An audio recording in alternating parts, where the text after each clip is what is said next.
Domenica 21 ottobre 2012, presso il Pala Ali di Padova, è stato presentato il movimento pallavolistico Volley Project, con la nuova denominazione Le Ali di Padova.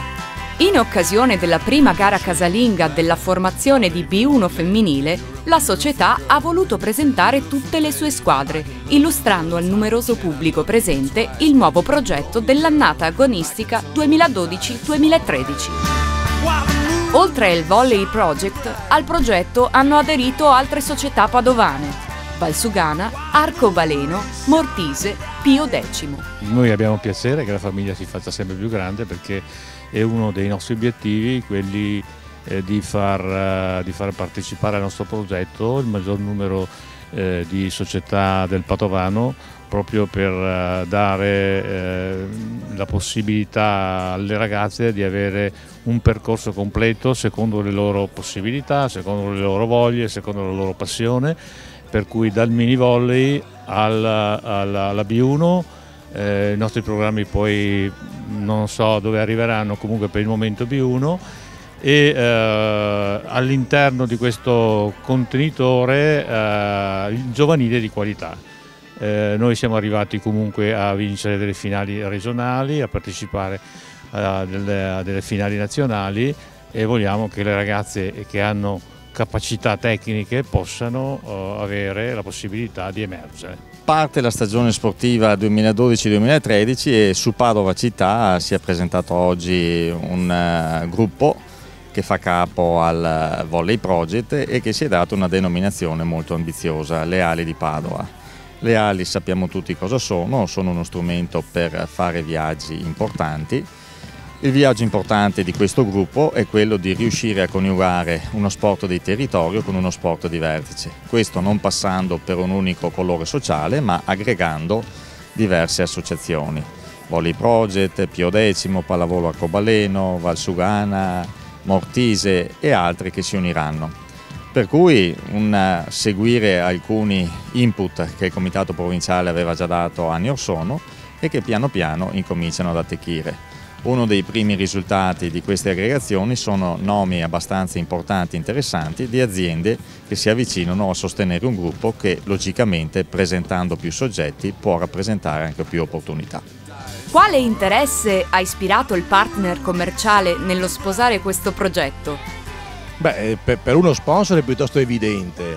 La Li Supermercati, che è una delle più grandi, diciamo così, gestore di superfici di vendita di Padova e provincia.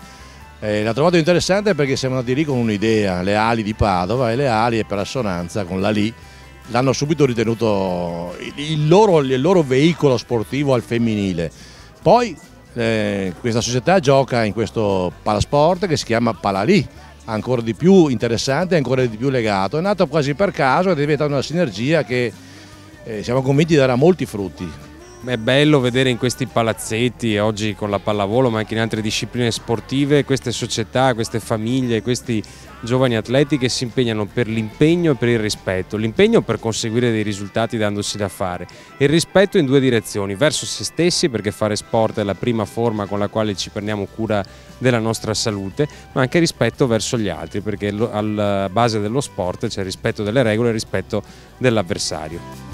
Impegno e rispetto sono i valori che la società Volley Project sta perseguendo anche attraverso il sostegno all'associazione Wend Barca, che raccoglie fondi per i programmi umanitari in Burkina Faso. Presente all'evento il recente vincitore dell'oro olimpico, conquistato con la nazionale russa di pallavolo. Gli è stato chiesto se esistono differenze nella gestione della squadra russa rispetto a quella italiana. Direi che la differenza sostanziale riguarda le etnie che ci sono in Russia, sono molte, sono circa 40, e per tenere proprio queste etnie hanno bisogno sempre di un generale di ferro, questa visione del generale. Poi ti dirò, alcuni giocatori sono usciti dalla Russia nel periodo del crollo del muro di Berlino, come Tetyukin, come Shulepov, e hanno portato un gran miglioramento nel confronto.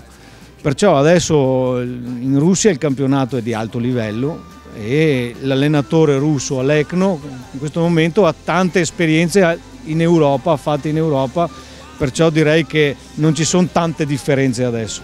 Tante squadre quest'anno per la prima volta potranno giocare con una divisa dello stesso colore. Un progetto che adesso sta vedendo i primi frutti e diciamo che si è seminato bene negli anni scorsi e un po' sottovoce, un po' lontano da tutti quelli che sono i riflettori e le luci, si è lavorato bene, si è cominciato a mettere delle basi solide in modo che il movimento nel territorio si continui a fare in maniera capillare, possibilmente migliorando quello che si sta facendo però sotto questa ottica, quindi consolidare la base, allargarla e su questa base costruire un vertice più alto possibile in modo che sia sostenuto appunto da un movimento di base che è quello che poi fa andare avanti questo tipo di collaborazioni che poi diventano un po' alla volta progetti che possono portare anche molto in alto.